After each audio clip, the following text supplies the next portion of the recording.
এরপরে জিজ্ঞেস করছে হযরত আপনি এখন কোথায় খেদমত করেন, কি করেন? আমি শাইখুল হাদিস। আমি কাইবে উঠছি, আল্লাহ কি কয়? শাইখুল হাদিস মানে তো বুখারী শরীফ পড়ায়।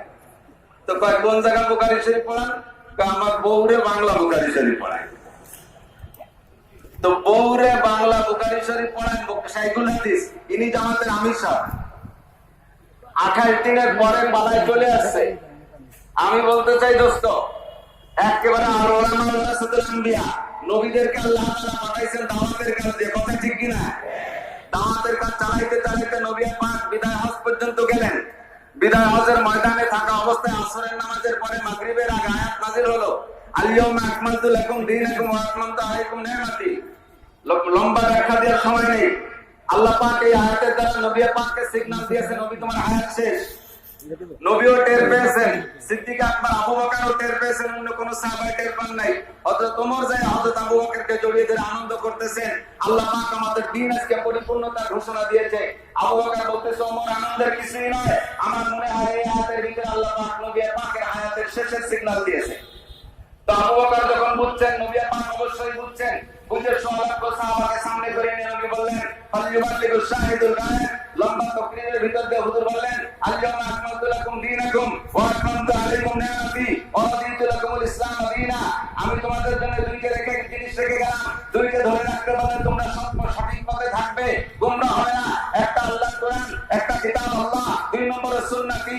1 নম্বরে আল্লাহর কোরআন, 2 নম্বরে আমি নবীর সুন্নাত। নবী পাক বলেন নাই আমি সাহাবাকে রেখে গেলাম, আমি ইলিয়াসকে রেখে গেলাম, আমি আবু হানিফাকে রেখে গেলাম, আমি আবু বকর ওমরকে রেখে গেলাম। কোন সাহাবায়ে কেরামের নাম বলেন নাই, কোরআনের হাদিস রেখে গিয়েছেন, ঠিক কি না?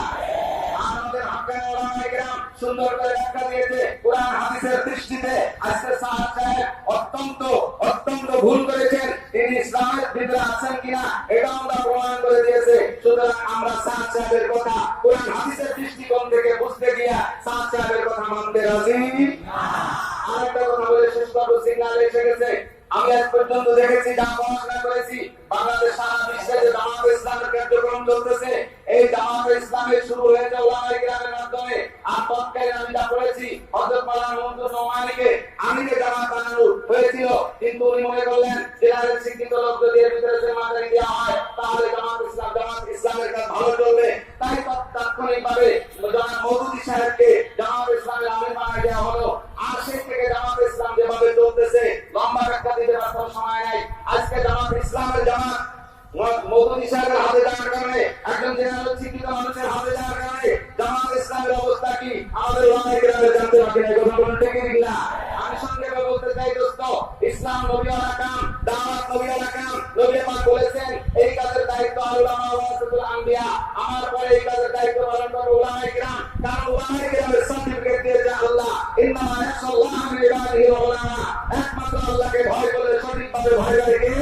ওলামায়ে কেরাম। বলেন কেন? ওলামায়ে কেরাম সার্টিফিকেট দিয়েছেন কে? আল্লাহ দেওয়া সার্টিফিকেট অনুযায়ী ওলামায়ে কেরাম আল্লাহকে ভয় করে, নবীওয়ালা কাম ওলামায়ে কেরাম করবে।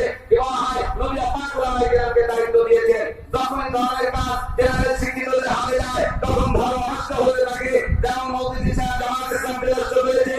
বর্তমান বিশ্বে জাকির নায়েক ধর্মের দায়িত্ব নেওয়ার কারণে ধর্মকে প্যান্ট শার্ট পরাইয়া ল্যাংটা করে ময়দানে ছেড়ে দিয়েছে, কথা বলুন ঠিক না? যেমনই করে এখন এই সাহায্যের মাধ্যমে আমাদের বাংলাদেশের ওয়াসিম সাহেব 3 দিন আগে একটা মিটিং শুনেছি ডিসি অফিসে, জনাব শেখ আব্দুল্লাহ সাহেব বললেন যে কাকরাইল মসজিদের জুমার নামাজের ইমামতি করবেন কে? আব্দুল্লাহ সাহেব বলেন কি বলা হয়, ওয়াসিম সাহেব জুমার নামাজ পড়াবেন। তো বলা হলো ওয়াসিম সাহেব জুমার নামাজ পড়াবে শুনে ওনার তো অনেক লোক হেসে দিয়েছে, উনি তো দুটো ভর্তি হয় না, তাহলে তার খুব বলতে হয় না, তারা তোমার নামাজের কাকরাইল মসজিদে ইমামতি দিলেন। তাই তো শুনতে চাইতেছে তার খুব বলতে পারে কে? জুবায়ের সাহেব পারে, কাকরাইল জুবায়ের সাহেব ইমাম। তো দোস্তদের খুব বলতে পারে না, জানাজার ইমামতি করতে পারে না, ঈদের নামাজের ইমামতি করতে পারে না, ওক্তের নামাজের ইমামতি করতে পারে না, কোরআন শরীফ পড়তে পারে না, মাসালা জানে না, তারা কি এই জামাতের আমির হতে পারে? আমার ভাই কেজিনিয়ার আমির হয়েছে জেনারেল শিক্ষিত, আরো 10 বছর আগে থেকে আমাদের বাংলাদেশে মৌলবীরা হারাম খায়, জন্মের হালাল খাওয়া হয়। আল্লাহ তাআলা হেফাজত করুন, উলামায়ে কেরামের নেতৃত্বে এই কাজ সঠিকভাবে চালার তৌফিক দান করুন।